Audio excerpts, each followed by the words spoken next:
joining, and folks will continue to join throughout the night. We're also live on YouTube and Facebook and Twitter. So thank you for joining in whatever platform that you're on. My name is Grace Siegelman. I am the engagement manager here at CodePink, and I also work on feminist foreign policy coordination. And I also went on our wonderful 2025 delegation to Cuba.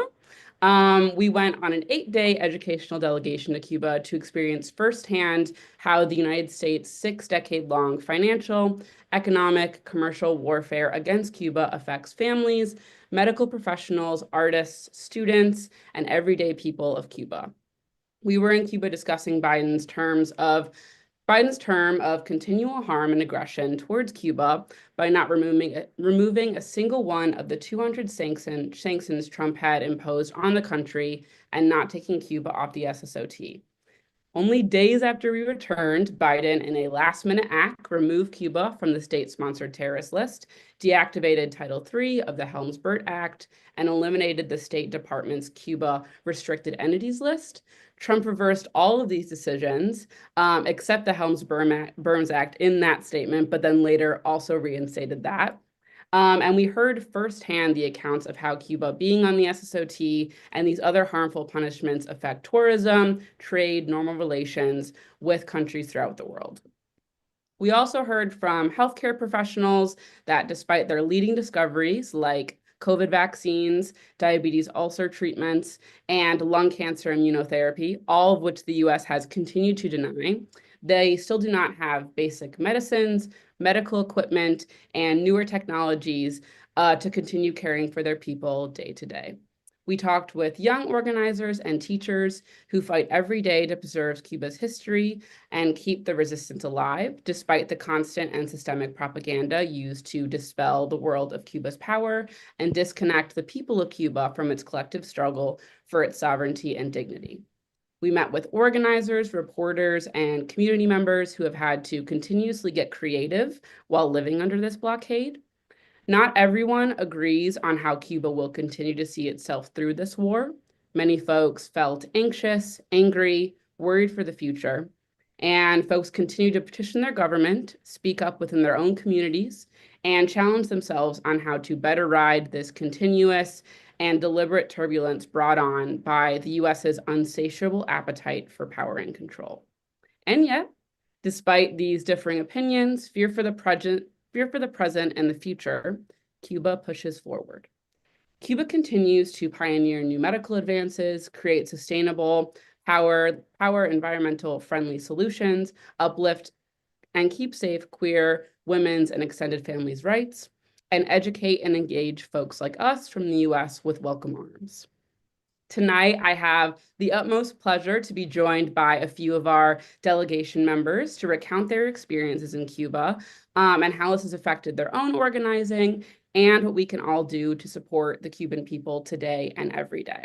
So I'm first going to have our panelists go around and introduce themselves, and then we'll hear from a short video from one of the people that we met in Cuba, and then we'll get to a question and answer section. So I will have Marcella first introduce herself. Sure. And should we each say a little bit about ourselves? Yeah. Is that the idea? Okay, yeah. So I'm Marcella. I'm an activist here in Austin. And I first got interested in Cuba actually through my Palestinian solidarity work. There's a lot of cross-pollination, of course. Palestinians care deeply for the Cuban cause and vice versa. So we would attend their, various events put on by this great group called Focus, Friends of Cuba in South Africa, when I worked down there, which is a fantastic organization. And they put on tons of events with the Cuban embassy down there, and I learned all about the blockade, the US imposed blockade. It really sparked my interest. So I've been wanting to go for a while. So when the opportunity arose, I was really excited to go. Thank you. I'll have Renee go next. Hi, everybody. I'm Renee. I'm in Philadelphia. And I decided to go on this trip with Code Pink because I've come to realize that any nation that the United States sees as an enemy is probably resisting US imperialism. And that is a nation that I want to know more about. I've known for years that the problems that the US has created for Cuba were because of our government's desire for dominance and not because Cuba is any kind of enemy. And I was afraid that I may never get a chance to see that nation. So when Code Pink sent out this invitation, I just jumped at the chance. Thank you. Andrew, you're next. Hello, I'm Andrew, and I'm a civil engineer and mutual aid organizer out of Sacramento, California. And yeah, similar to Renee, I've always been impressed by the Cuban people's resilience and all of their achievements under these kind of horrific imperialistic conditions imposed upon them by the US. So I've been really wanting to visit and see it for myself and meet the wonderful people there. Thanks, Andrew. Kevin? Hey everybody, my name is Kevin Kudich. I'm based here in New York City. I'm an educator at CUNY and at the DOE. And yeah, echoing a lot of what others have said about whether it's through the incredible resilience that the Cuban people show against this, aggressive imperialist enterprise by the US. And also just personally having family in Miami and kind of always hearing from Cubans in exile about the situation in Cuba. It always kind of was on my mind in terms of how Cuban people in Cuba actually lived and how they saw themselves in that, in that struggle. So yeah, it was just a great opportunity to go, especially with Code Pink. And yeah. Thanks, Kevin. Peyton? Hi everyone. I'm Peyton from Georgia. Just came back from another Code Pink to China. So after seeing completely different systems of community, felt very inspired to travel to Cuba for the second time. And I'm really excited to share what we learned from the Cuban people with you all. And Jack. Hey, I'm Jack, from Georgia and then currently in Delaware. I had, yeah, seen a lot of kind of Cuban achievements from the outside, with their like medical research, and I have Cuban family, so I've always wanted to kind of go back in a sense, but never thought I would have the opportunity to. So going with the Code Pink delegation, felt like, yeah, an amazing opportunity, and I'm glad to be able to share the experience with y'all. Awesome. Thank you guys so much for introducing yourselves. We're going to get into everything we've already talked about and more. But first, I am going to share a video from an individual that we met while we were on the delegation, Ivan. He works with ICAP, the Cuban Institute of Friendship, and he's also a healthcare professional that went throughout the world during COVID, and spoke with us on the second to last day of our delegation, talking about what he's been doing locally to continue youth organizing, as well as keeping the history of Cuba alive within the island and throughout the world. So we're going to hear a little bit from him, and then we'll come back to our panelists.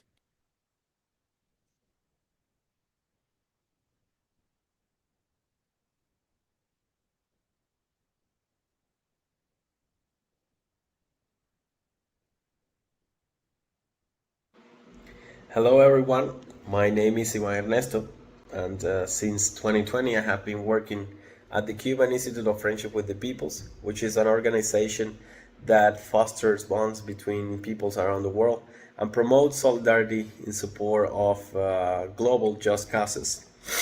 I'm currently 28 years old, and like everyone born in Cuba, my reality is affected daily by the far-reaching consequences of the US unilateral coercive measures against my country.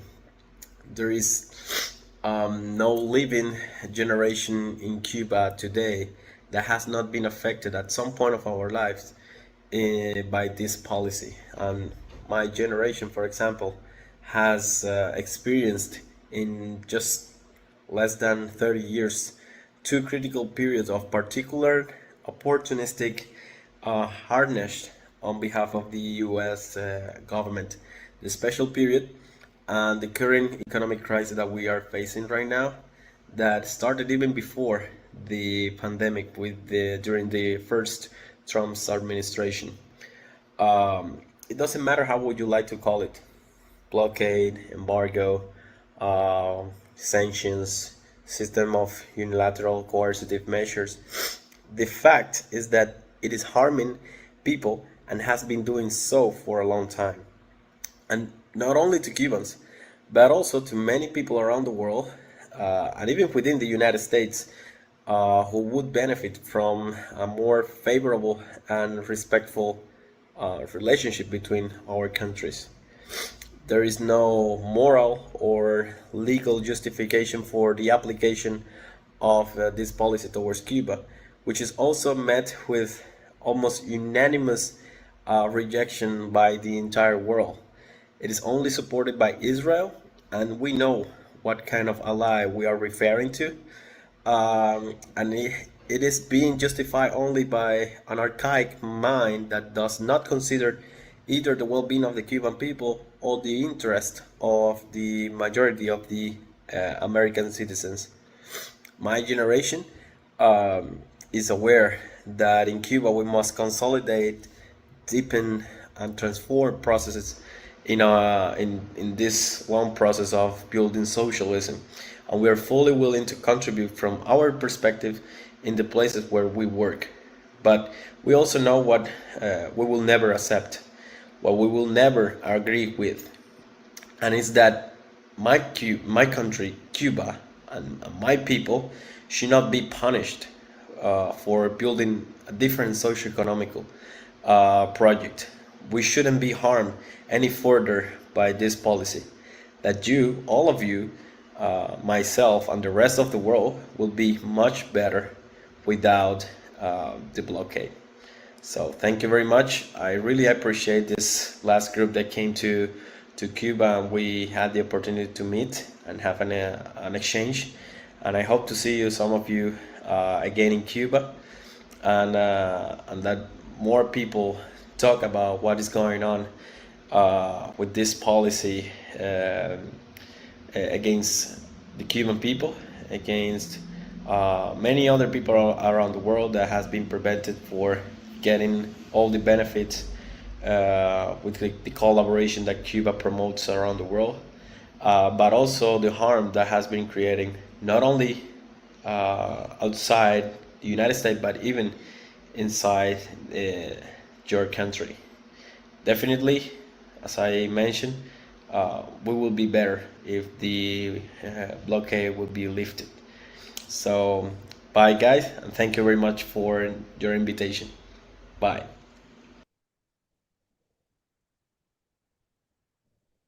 Awesome.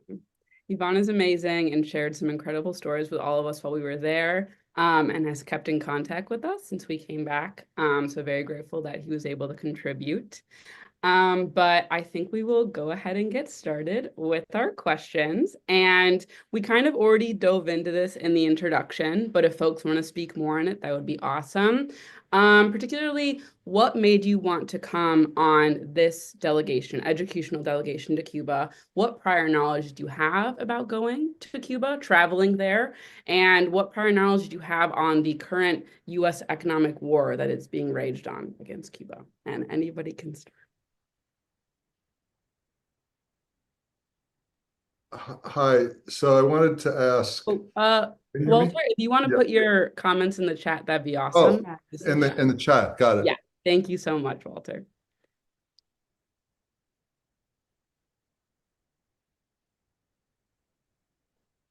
I guess I could start. Thanks, Kevin. As far as prior knowledge, I mean, I had known about the economic blockade, although I learned a lot more on this trip in terms of the nuances of it, and specifically the almost Byzantine ways that this blockade kind of prevents Cuba from effectively doing any sort of international, international trade. I didn't realize just how complex and kind of web-like it was like in terms of, and you know, because of the state sponsor of terrorism designation, that exacerbates it even more. So I really, you know, I came pretty much with a not a limited knowledge, but certainly I learned a lot on this trip, and it was very, very illuminating, and I appreciated just a lot of the specific examples that were um, you know, that were discussed when we would be on panels, you know, and talking to activists and economic experts as well. So yeah, as far as prior knowledge, the basics, right? But I would even go further and say like I kind of had a limited knowledge in terms of how just how I don't know, deadly is the word I that comes to mind, just this blockade is, you know, because it does end up really limiting things like medicine, which kills people, you know. So yeah, but yes, and as far as like why I wanted to go, you know, speaking for myself as an educator and traveler, I started my educator journey living abroad, you know, teaching English as an additional language, as a second language in South Korea.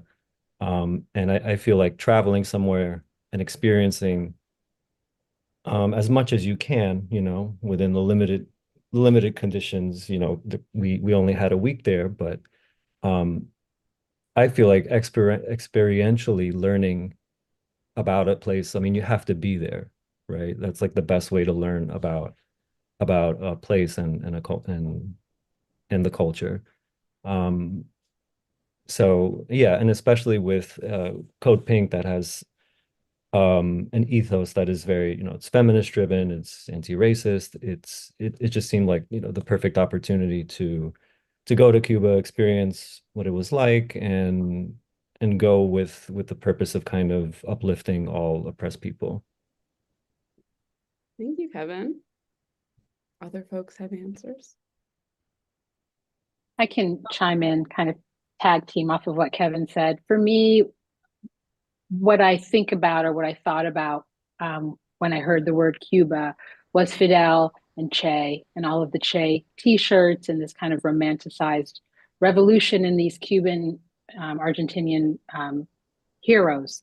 And I knew that there was more to it. And I got the sense that they were just doing something right. And I was happy to go and actually see firsthand what the effects of what they believed in actually did in the way that the people that I met talked about each other, treated me, took care of themselves, really kind of collaborated to work together. The culture of, I think, the revolution's efforts are still there and pervasive, and it was very inspiring. And in this day and age, with all of the injustices going on around the world, I personally am just tired of feeling helpless and hopeless about it. And I really thought that Cuba, being so close to the United States and really having such a very deep, close bond with the United States, there must be some way that I could get there and find a way to help and make a difference. So being with this amazing group and combining and joining Code Pink, I just feel inspired. I've learned a lot. I admire Cuba. I admire the history. I admire the people that I met there. And I really feel like this is an opportunity where I can actually make a difference and help in a meaningful way. And that really makes me happy. Thank you, Renee and Kevin. Other thoughts, other answers?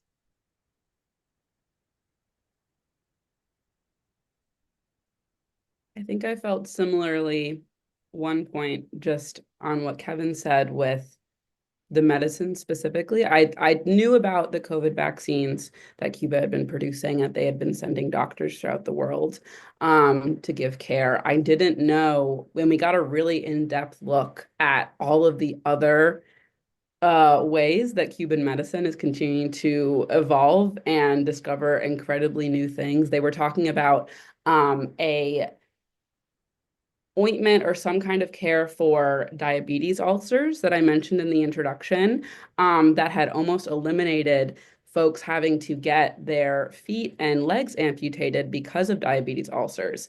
I didn't know about that. And then I also can't be surprised, but still shocked in the moment that the United States had been denying these kind of treatments and this kind of care from Cuba, no matter if it was that or lung cancer immunotherapy. All of that in contrast then with just needing basic needs like acetaminophen, ibuprofen, and having lack of access to that while pioneering such intensive and successful care. It was of many things a shock to the system, and to actually go into those polyclinics, which we'll get to later, was just shocking and met with such joy and community, and also met with just such intense emotions of fear for our future and fear for our community, and then fear for those in Cuba and the continuing of the developments, and also for their own people who can't get basic needs, but yeah, are still just continuing to make such amazing discoveries. Other thoughts?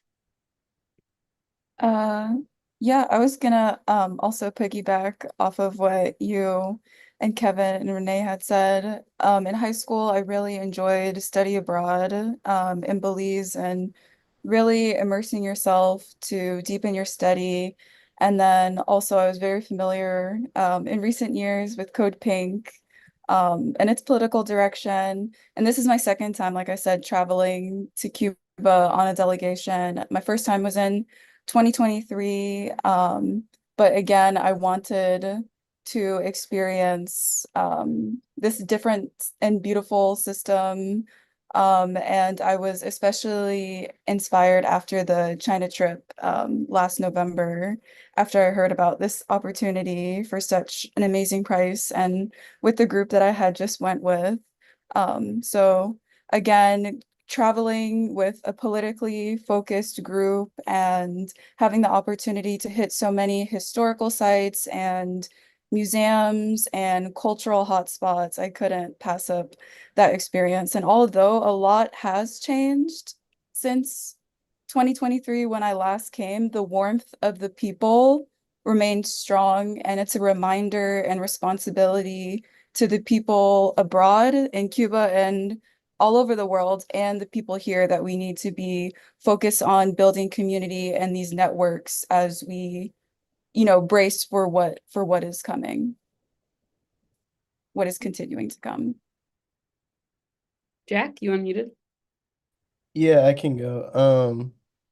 I, like other folks said, I decided to go with Code Pink because I wanted to experience Cuba with people that are aligned with feminist and anti-imperialist ideals, and I thought that it was really a great opportunity to see a lot of like anti-imperialist culture, a lot of museums with politically motivated people through Code Pink. I knew a lot about like what the U.S. calls an embargo conceptually, but I didn't really understand how bad the blockade and like the US economic war was for Cubans, and how much it's strangling Cuba, and how that like reflects with the lack of access to like everyday necessities like powdered milk because the US doesn't allow it to come in, things like fuel. And like despite that, they're still sending doctors around the world and developed COVID vaccines independently. So yeah, I think for me it was a real chance to kind of see how Cuba has been able to succeed and provide their entire country with care and like good quality healthcare, for example, and sustainable agriculture, despite the US levying an economic war against them, and a complete blockade.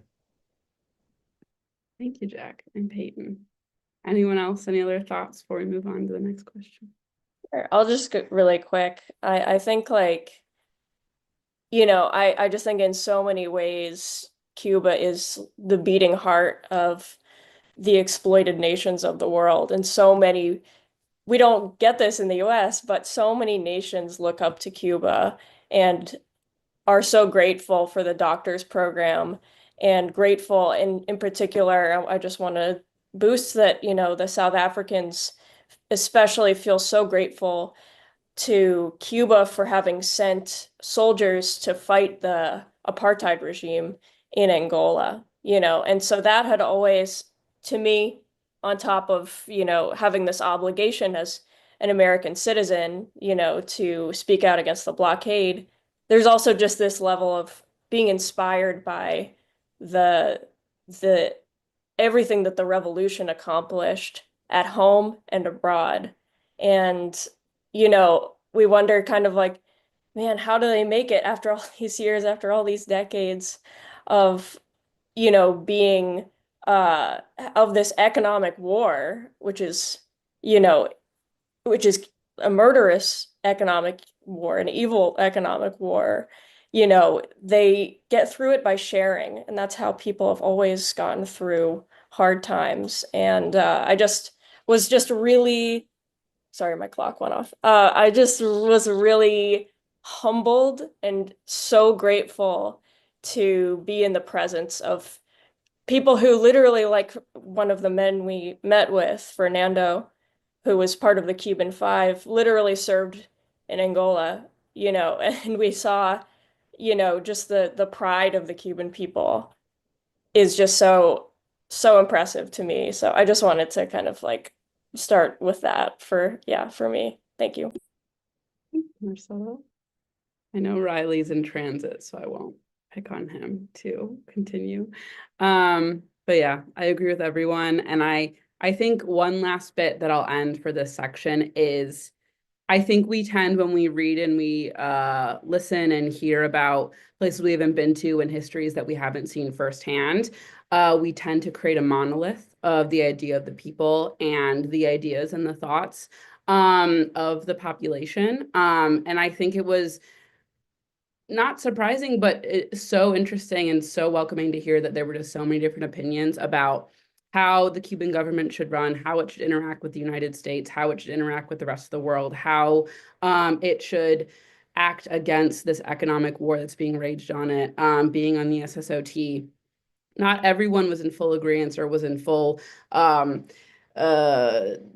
total agreeing statements on how to go forward with that, but that is the fact itself, is that not everyone has to agree, but it's their choice to decide, and it's their right to have a say in how it's done. It's not any other government to have a say in that.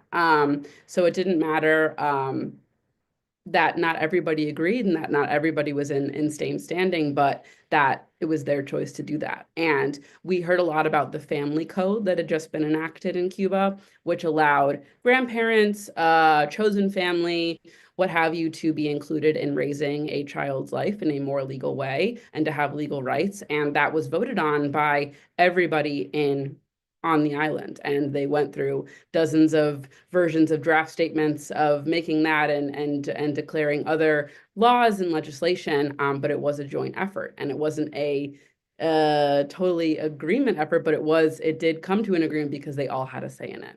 So I think that was something that we knew, but was amazing to see firsthand, whether it was at a panel or just meeting somebody on the street. My next question, there was a quote that we heard, I think, almost at every activity we went to. And I've heard now, it's almost like you see like a Toyota Prius or a Toyota, and that's all you see is like gray Toyotas everywhere. It's like I'll just see this quote absolutely all the time. And it's that Cuba is an economically poor country, but socially a very rich country. And it's very obvious this is a cornerstone of how Cuba has survived over 60 years of economic warfare. So I want all of us to kind of go through some of our favorite moments throughout the trip. We met with artists, educators, doctors, community leaders who all took on a massive role in sustaining Cuban life and culture, as well as fighting against the US blockade.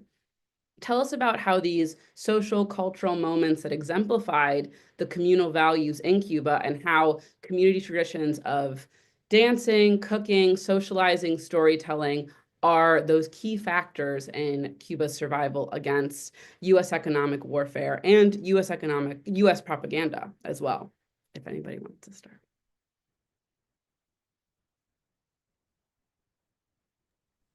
I can start. I would say one of my most memorable moments or times was when I spent the afternoon with Magia Obsession, who's a local artist.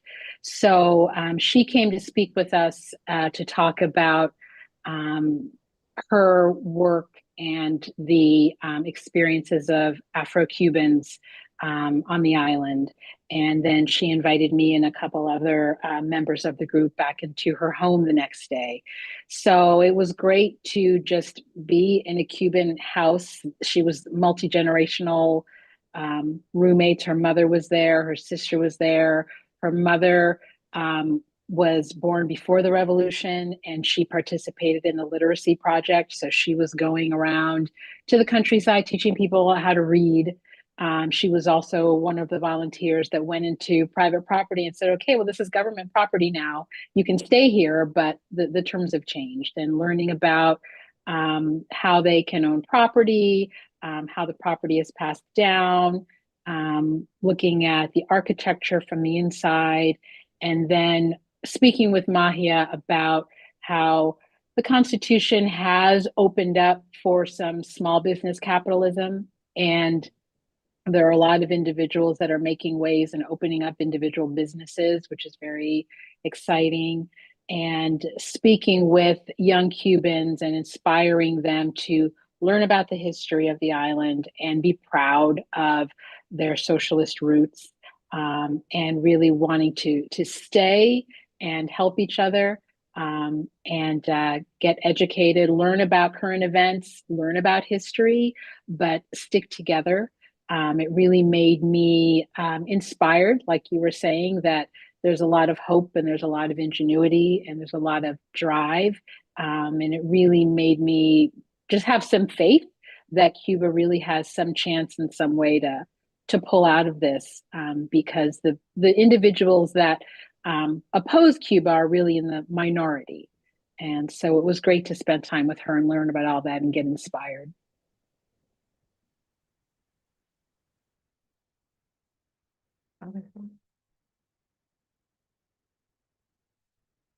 Yeah, I'll just speak to, I think one of the things that exemplifies the Cuban spirit so well is their dancing culture.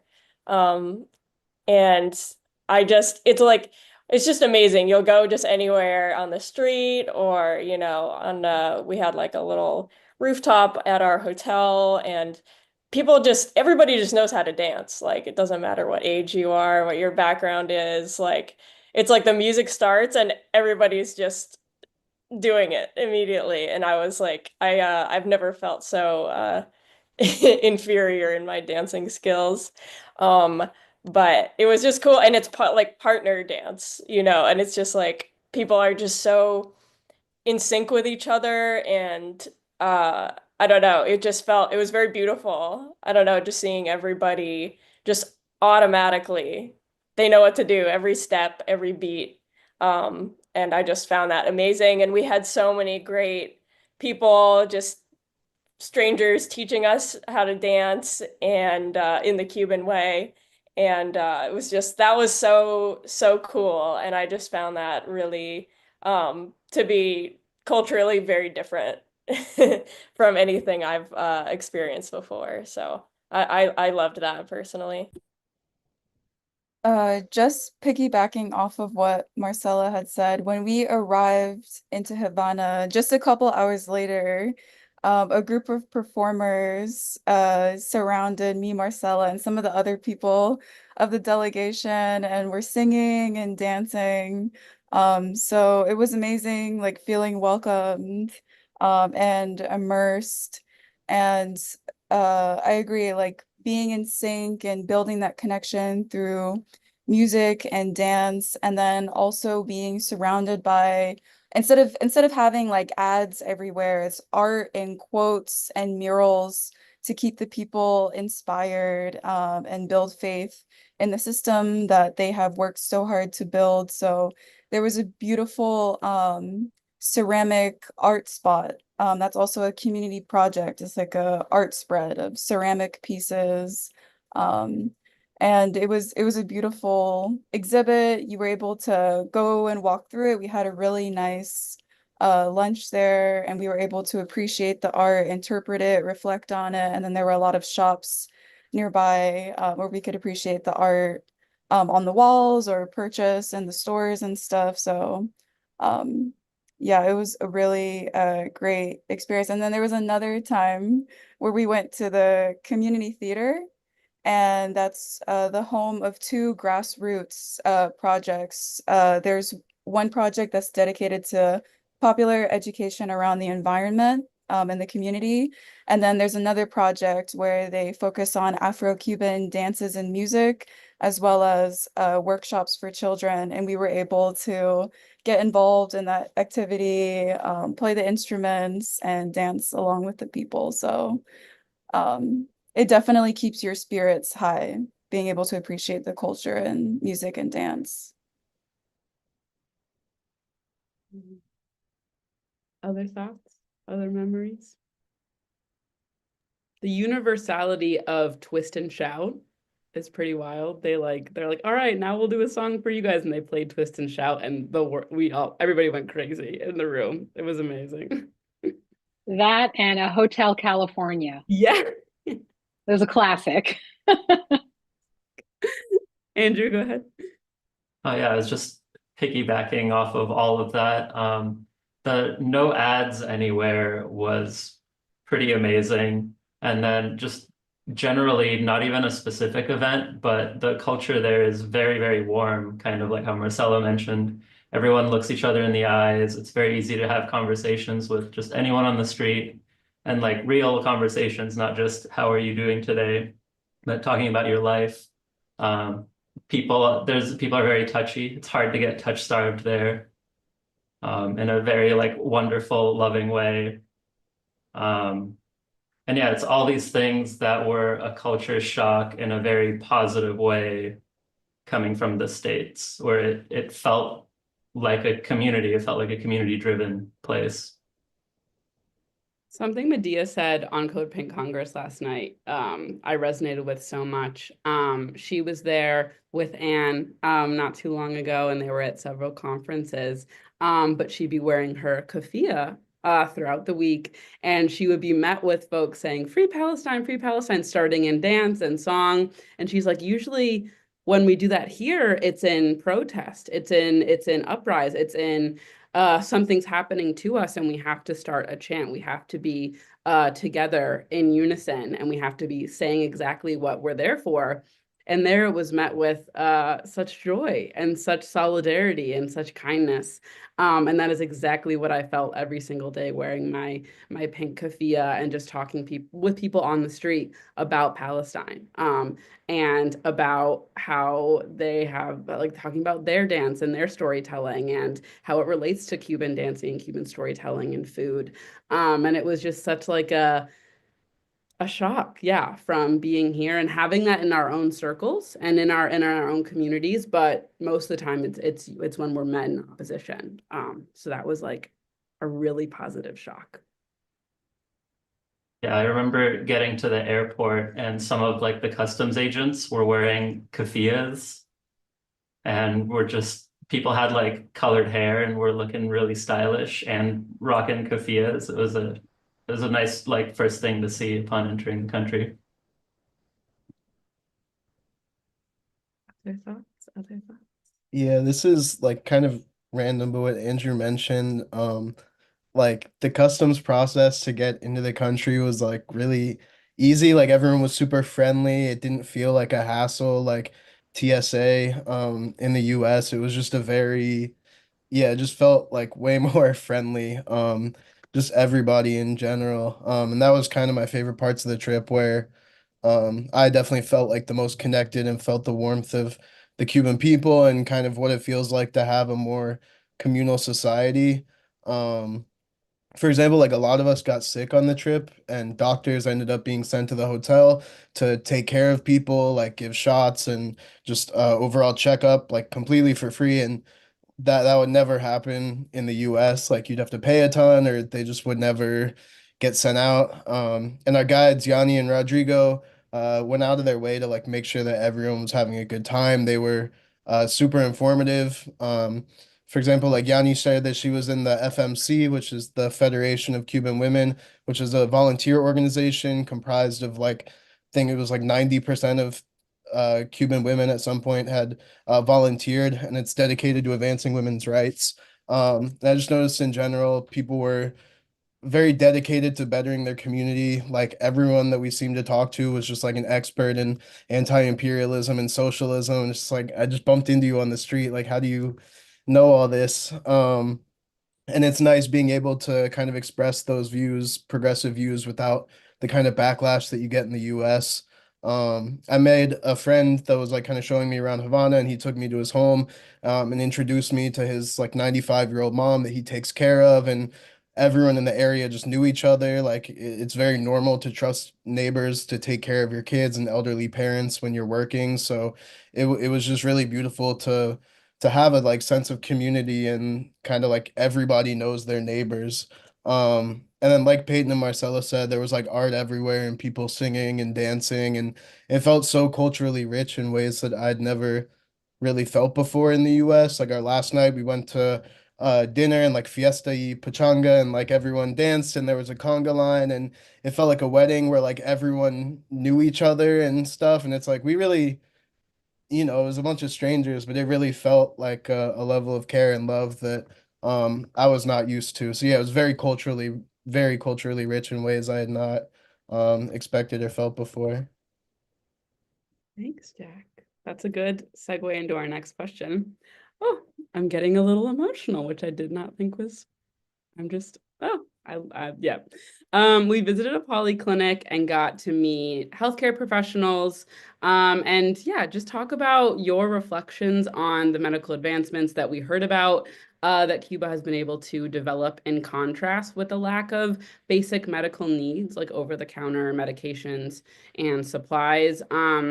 We have some healthcare professionals that were on the delegation with us, and just wanted to know how you saw the similarities between how imperialism, capitalism, greed affects the US healthcare system here versus how it then will affect the public healthcare system in Cuba. Like Jack said, we all had some kind of run-in with the healthcare system.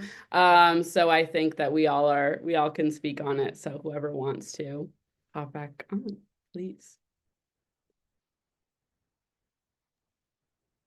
Do you want me to start?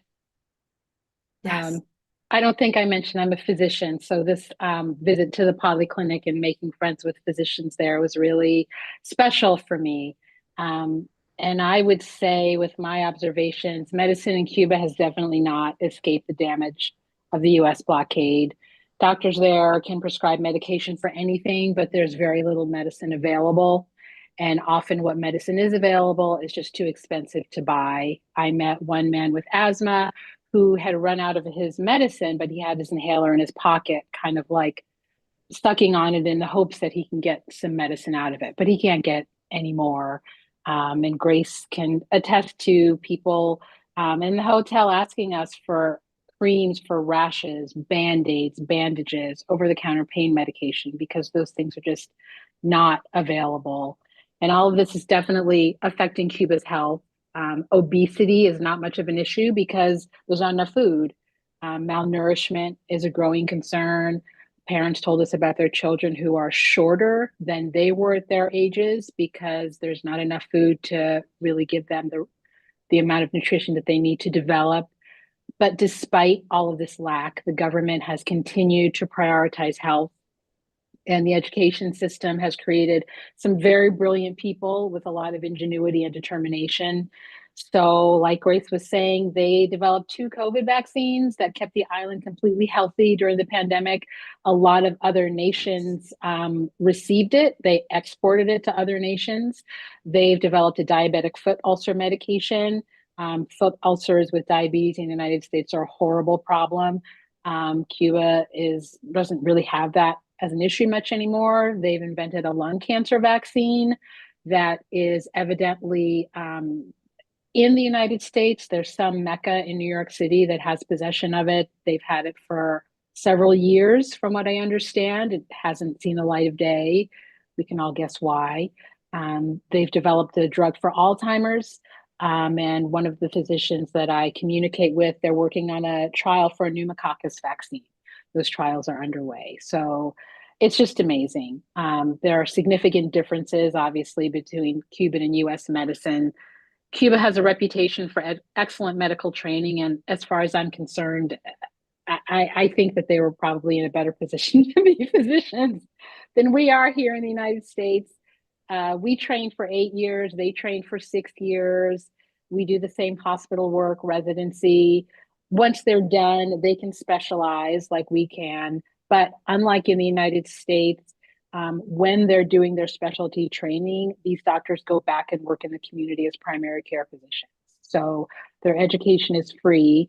And in return for that, they give back by being primary care providers. And some of them stay as primary care providers, some of them specialize. Unlike the United States, where we have to pay for our education, Cuba's education is paid for by the government. And I think that definitely creates doctors who are more likely to see service to humanity as just naturally, just entirely natural and second nature. In the US, doctors go into massive debt. And like most other professions, monetary gain is a very dominant goal. And sometimes that goal competes with the mission of actually caring for other people. And that was a big difference that I noticed. The physicians that I met, their average salary is like $20 to $40 a month. A lot of the doctors have free room and board. Some of the doctors have stopped practicing medicine and have tried to go into other businesses like driving taxis because it makes more money.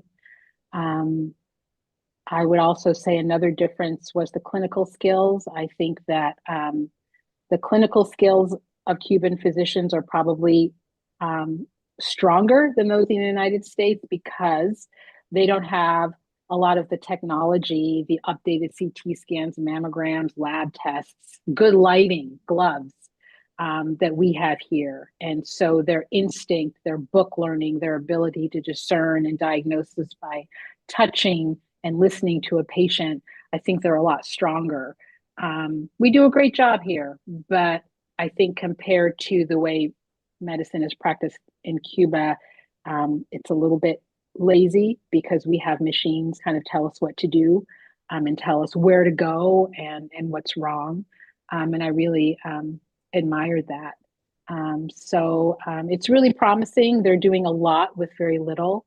And still, I think like Marcella and Jack was saying, everybody was saying, a lot of other nations still look to Cuba for leadership in medicine and healing. And I really don't think that's going to stop. Yeah, I think Anne put it in the chat a little bit ago, but yeah, with your visa comes health insurance. So we're not joking when if anyone had an issue at the hotel anywhere on our trip, that you call doctors and they would show up to provide care and to provide what you needed and to provide support. It was a couple days of the trip, we would have nurses and doctors having to come to our hotel to care for some folks on our delegation, and it would be a phone call and they would show up. That was a shock. That was something that never exists here. So it was truly incredible to see that those small interactions, and then like Renee's saying, going to the polyclinics, hearing about how they will do weekly house calls to folks outside of Old and Central Havana to provide care, depending on what municipality they're in. They were talking about STIs testing, STD testing that they provided in that polyclinic, as well as care throughout the other municipalities of the island. Yes, Walter was a beneficiary. Yeah, we had some interesting run-ins that folks were able to get care and then continue on the delegation. But other people have thoughts? I think one of the biggest things that I noticed was that they when we were at the polyclinic, the doctors were explaining that they put a premium on like preventative care and kind of like yeah, just general care, like taking care of like elderly people, for example. I'm pretty sure that they have like a higher life expectancy than the US. They have like lower infant mortality. So but as far as like prevention goes, I feel like we don't really see that in the US. Like doctors, as far as I can tell, kind of more so treat the result and the symptoms, but like are waiting for something to happen. Whereas in Cuba, they do things like spraying the streets in the summer with fumigation for free to make sure that people weren't getting dengue fever as like preventative care. And you know, independently developed 5 vaccines for the people. And so there's a lot more of a premium I felt like on really caring for the population and all aspects of life, whether it's like mental health. They have like different facilities for care. They have like laws in place, like the family codes are better, I would say, like, much better than the US in terms of caring for children and caring for elderly people. So it really feels like the healthcare system is like set up to care for you and not just to like extract money and like leave you to die. And so I mean, I think there was it is really sad seeing and hearing from doctors like how they're having to deal with the shortage. Like there's a because of the blockade, it's really hard to get powdered milk for infants, for example. It's hard to get, you know, even things like soap, like very basic necessities. So doctors know, like people there know the correct decisions to make to like prioritize their health, but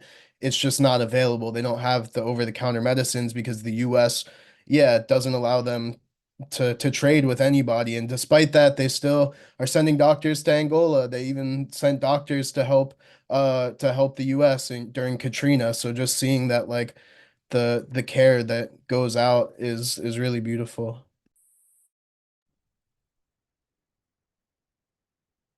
Other thoughts?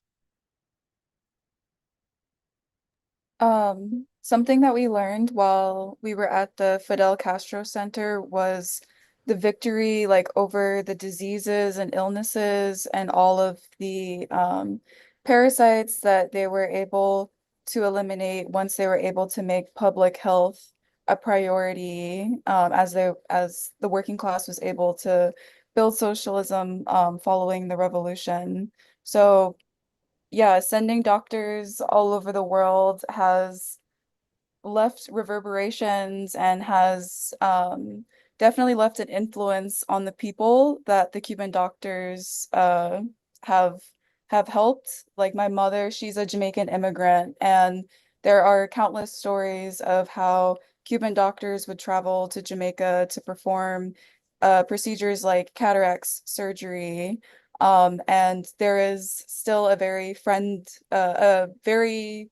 healthy friendship between the Jamaican and Cuban people for displaying such a genuine solidarity um, over the years.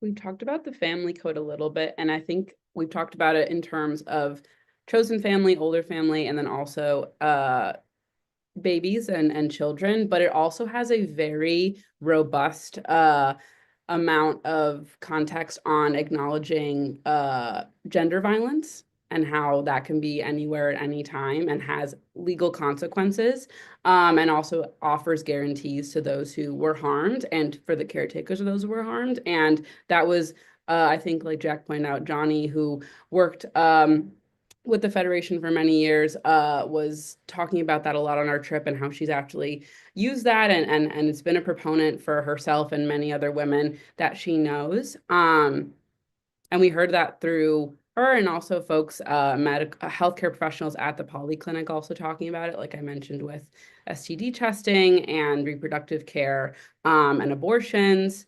And it's all something that is talked about, is not something that is hidden or not made specific. They talk about it very plainly and that it is just basic care for all peoples. And that was another thing that was just a shock to talk about so plainly and talk about as basic healthcare and not something that is specialized or specific to women or specific to young people, but something that is offered to everybody and is a form of public care. Other thoughts? Yeah, Jack? Oh, sorry. I was gonna say I went back and found a photo from the trip, but when we were at the polyclinic, they showed us the principles of the Cuban healthcare system. And so it's universal, free of charge, accessible, regionalized, and comprehensive. And it has protections for like gender, race, religious discrimination, all that. So it was really nice seeing them really prioritize the whole community and making sure that everyone got care. I think like Hannah asked in the chat, like if there's a biggest thing they're trying to tackle. I think they said they're trying to bring everyone's like level of basic care up and like make sure that everyone is as like as healthy as possible despite the kind of lack of nutrition. So they are like developing things to make sure that kids are able to get nutrition even if they can't eat a lot of other food, things like that. So it's really about like kind of bringing everyone up together and not just, you know, letting a few people have really good medical care while everyone else just suffers. Before we move on to the last question, a lot of folks on our YouTube and on our Zoom are asking about future delegations to Cuba. And Michelle already put her information in the chat, but I'm going to again. There are always new things being planned. There's always new opportunities, actions, and events. I will also put in the resource page for our Code Pink campaign on Cuba that has all the actions you can be taking to support our campaign, but definitely be looking out. We don't have anything planned, but things spur up and there's always opportunities. But I will go to our last question of the night, and it's a big one, so we'll have a lot of room. But as young folks, peacemakers, community members, what did you specifically learn from the organizers in Cuba about how they are regenerating excitement and dedication to grassroots organizing and for Cuba's ongoing history of resistance? What differences in opinions towards hope for the future did you get when talking to older and younger folks, in folks working in community programs versus everyday customer service and retail? Why was it important to hear from all these opinions, just as it is here in the United States? And what were your own takeaways and hopes you plan to implement with their suggestions into your own education and activism? And we've already been doing that in smaller groups, so folks can count on that too if they want to talk about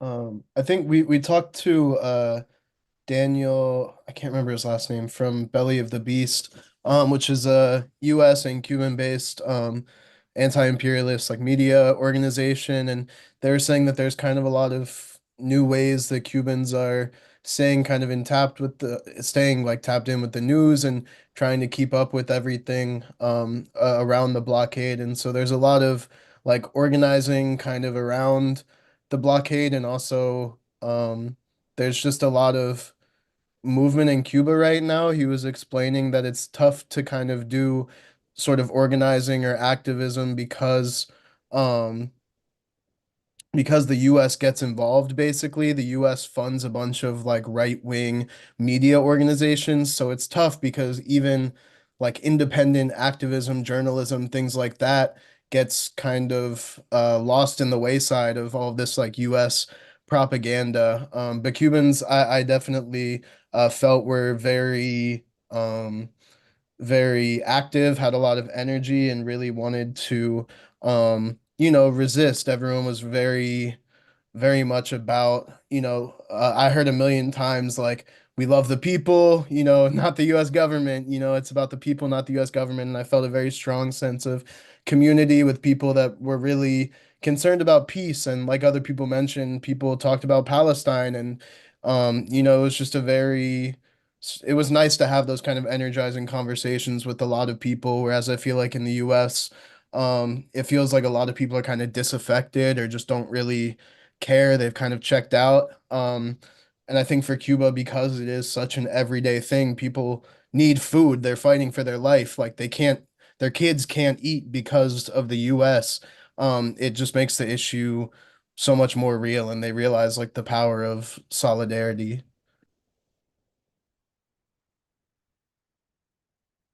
other thoughts.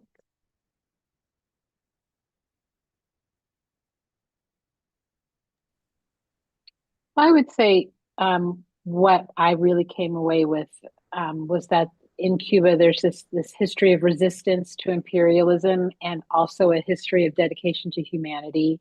And those things are just driving the people that we met to just continue going forward. And that's just life. You just have to keep going. And there are successes of all sizes every day, small businesses, community farms, movement on women's rights, COVID vaccines. And no matter how small or how large the success is, you're going to affect someone, and they are helping someone. They are helping each other, and you just keep going. And I just found that really inspiring. And I just hope to keep working with Code Pink and those amazing people, and meet more people to just really make those small efforts and kind of chip away and just resist. I mean, and keep working, because that's what we it's all we can really do.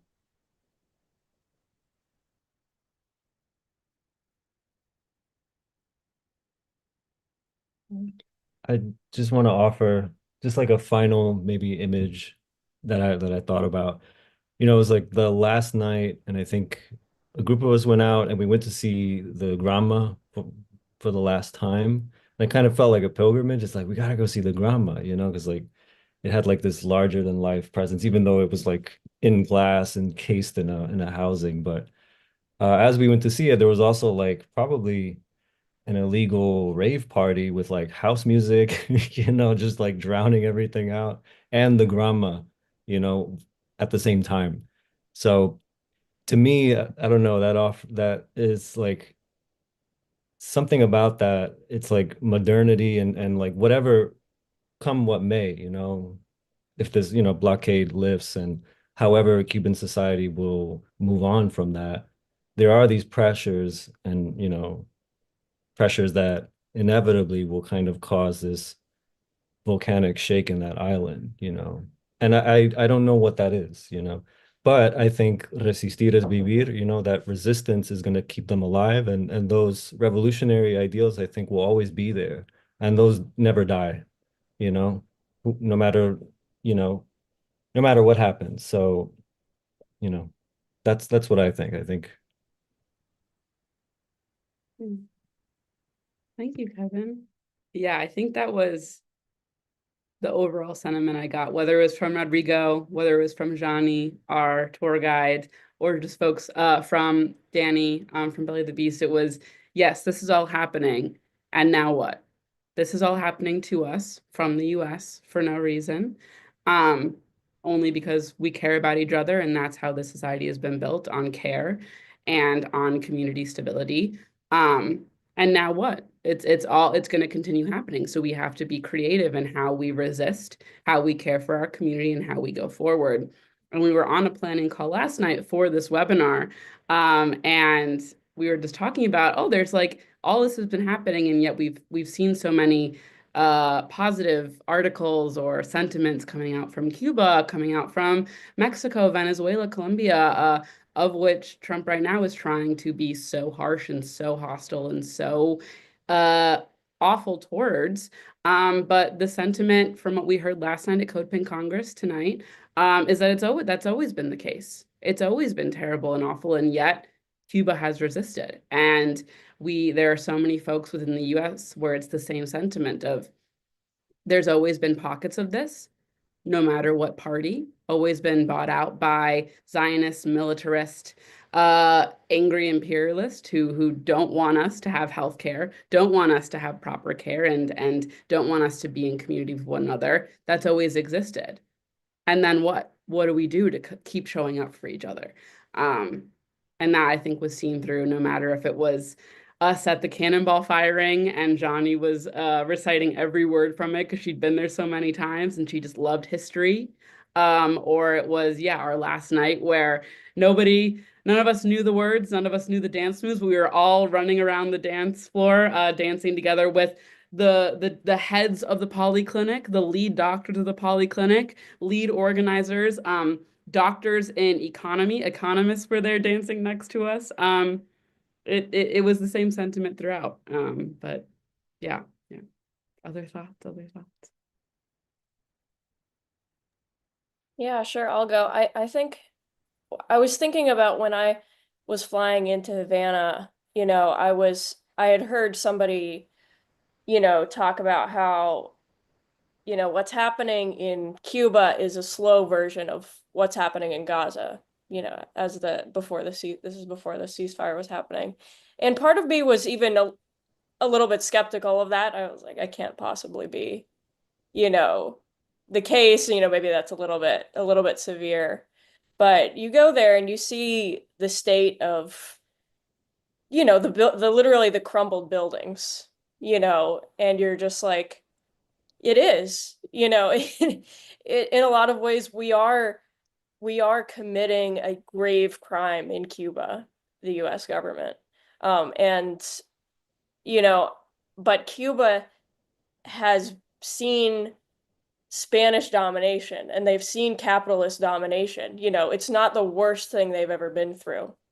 And we talking to especially the folks in that ICAP panel, like Yvonne and the other people, like they understand their history, and that's the most important thing. They understand this, that they've had masters come and go, and they know that this is temporary, and they have a a vision of the future, and they organize around things like mutual trust and solidarity, and if anything is going to get a society through what they're experiencing, it is that. But the other side of that is that, this is this grave crime that's happening. Like, you talk to most Americans and they just don't even know what's going on with Cuba, like, so I think it's time we really have to make Cuba an issue. It's like you can't, like, don't even wait for a trip, you know what I mean, to come up. Just go there, or don't even wait to go there. Just organize something, watch movies with your friends about it, like put something together, educate people around you. Like, like when I go to my Palestinian solidarity events, there's always like a space afterwards to talk. So, bring it up and talk about the blockade, and, people will be grateful to you for informing them. So, I think the thing, take that spirit that we've tried to kind of communicate, the Cuban spirit, the spirit of solidarity, and bring that to the people around you. Just share that with them. And seriously, this crime is horrific. It's evil, and we have a responsibility as people in our country to educate people. I think we all have a responsibility to be curious about the world, and that's great. But once you know something, you have to spread it. I think that's kind of my main takeaway from this.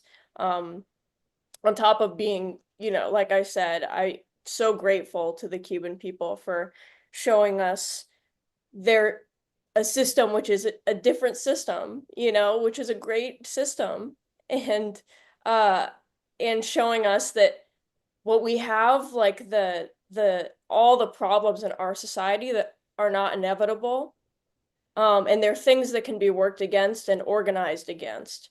So that's kind of my hopefully I'm not rambling too long, but those are my thoughts. They called it our. Marcella. Oh, go ahead.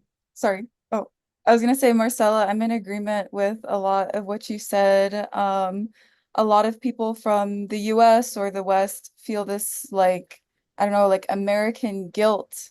But when we go there or when we learn about these things, we have a duty. We have a duty to break the blockade.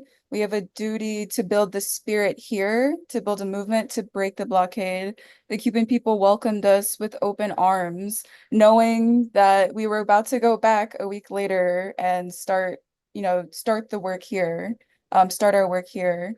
But yeah, the warfare takes a different form. It's economic warfare. Just because we don't see boots on the ground doesn't mean that the people are not suffering like very terribly. Something, in vein with like resistance and what was discussed before about like how to win the propaganda war, and how to educate the masses, describing the Cuban socialist development, describing it as a collective project that all sectors of society that are encouraged to take part in and build. And then also there's a priority around explaining what capitalism is and its foundation so that you can dismantle it and then construct something better. So I think as long as we continue to share what we learn, you know, whether you go there and immerse yourself in person, or you read, or you attend these types of webinars, or attend the protests or other political education events, I think it's really important to emphasize that the Cuban people support the socialist character of the system, and then it's our obligation to raise their demands around sovereignty, self-determination, and socialist expansion, so that, you know, we can apply this analysis to the unique conditions of Cuba, apply our new analysis to the unique conditions of other countries and to our own. So. Thank you both. I'm reminded of a quote from Mariela Castro, who says, "I believe it is you, the American people, who can change your reality, and in doing so, with that, in solidarity, would do the whole world a great favor." Sorry. "I believe it is you, the American people, who can change your reality, and in doing so, will do the whole world a great favor." And that, I think every person that we met, where it was like, what can I do? I'm here, like, I'm going to bring my education back. I'm going to take action. I think they called it our superpower, was coming back. And it's like, you are coming back to the belly of the beast, where your tax dollars are going towards militarization of my country, of Palestine, of Yemen, of places everywhere throughout the world, military bases everywhere throughout the world. And you have the power to petition your own government to change the minds of those next to you. If it's not working, going vertical, going screaming at your elected officials, then changing the minds of those that are right to your side, and those who are in your community and can enact that change. Like Marcella said, reading about it, learning about it, figuring out a way. It's hard to go to Cuba from the US. You have to be under one of the visas, and then you have to go with a specific travel agency that's already in Cuba. But there's options to go, and then there's options to be there and be in solidarity, and then to keep those relations when you get back, and carry the messages of those who you learn from. And yeah, it's a duty, it's a responsibility to never forget and to never stop speaking about what we learned, and what I think has truly like changed our own organizing, our own selves, and our own way that we view our own community here, forever. But other thoughts?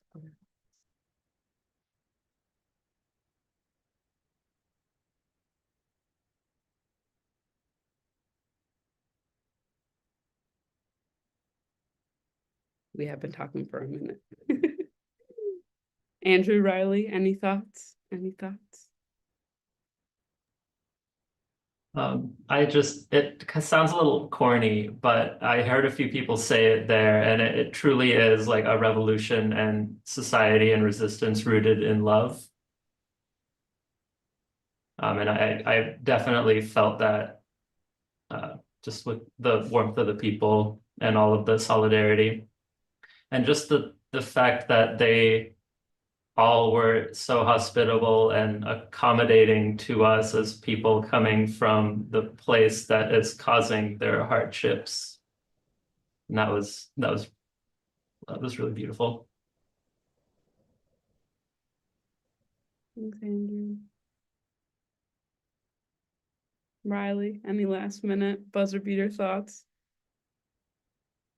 It's okay if not. I don't have much that hasn't been said. Sorry, I'm still cooking dinner. But yeah, just like learning about the things that we didn't know about beforehand. One thing that I've been thinking about a lot recently is when me, you, and Samir went out to dinner with the guy who worked at the hotel. And he told us about his family that is in Miami and how he wants to move to the US because life is so much better here. And um how hard life is for him in Cuba, and we had to understand his struggle, and at the same time not like fight back because we're here to learn. And then also learning about the propaganda the U.S. pushes, like the specific benefits that Cuban immigrants get that other immigrants don't. I didn't know about that before this trip, and just like doing that, and then they tell their family back in Cuba, oh, we get all these great benefits from the U.S. government, and it just pushes the propaganda further. Just that's one example, but learning daily life things like that I didn't know about. Thanks, Riley. Yeah, that's like talking to him that night, I thought about him so much throughout the trip because then we would go to the ICAP house and meet with economists who were telling us that the population of Cuba is a aging population, is a vastly aging population. And many folks on the island are slowly less and less folks are being a part of that generation that lives through the benefits and the pride of the revolution, and why it wasn't so important for Ivan and Lema of ICAP and other organizers that we met either at the cultural centers or the museums to carry on not only the history of what Cuba has been through, but then also the values and the missions that have been instilled then of just basic communal values and community that made it so grand and so successful and such a threat to the United States. It really taught me so much about how local organizing works and how local campaigns are tied to transnational solidarity movements, because that is how you tackle beasts, and that is how you tackle a beast like the United States government, is you work within the people that are next to you and the people that have been propagandized and believe that the only change is to have an intervening government come in and try to enact harm and enact change. And yeah, we heard many stories of like that of younger Cubans and of folks who do have family in the United States, because it is, like Riley's saying, it's even easier for Cuban folks who have family in the United States to then get basic medical needs like ibuprofen and acetaminophen. If they have folks who live in the US, it's much easier to do that than if they don't.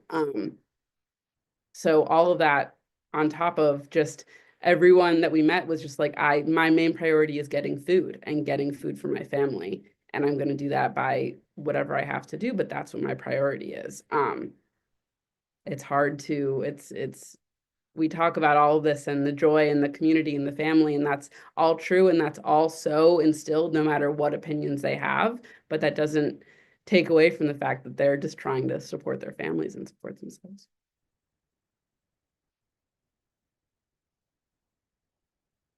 Jack. Oh, real quick, I just forgot about one of the biggest things that I learned was just how many acts of terror the US has committed. We went to the terrorism museum there, but since I mean the 50s, there's been like over 600 terror attacks, like just blowing up planes with Cuban Olympians and poisoning turkeys and like other food, like as many different any way you can think of to do terrorism, like the US has done it in Cuba. And I think a lot of Americans miss that framing. It's always just kind of like, oh, Cuba exists. And it's like, no, Cuba has never, the revolution has always has been under threat from the beginning by the United States, who has done so much to, it's an economic war plus like acts of mass terror, bombings. Of planes and civilians. So just like remembering that, and yeah, the warmth that people had for us as Americans, like coming in with that history was, I think really inspiring. Thanks, Jack. Any other closing thoughts?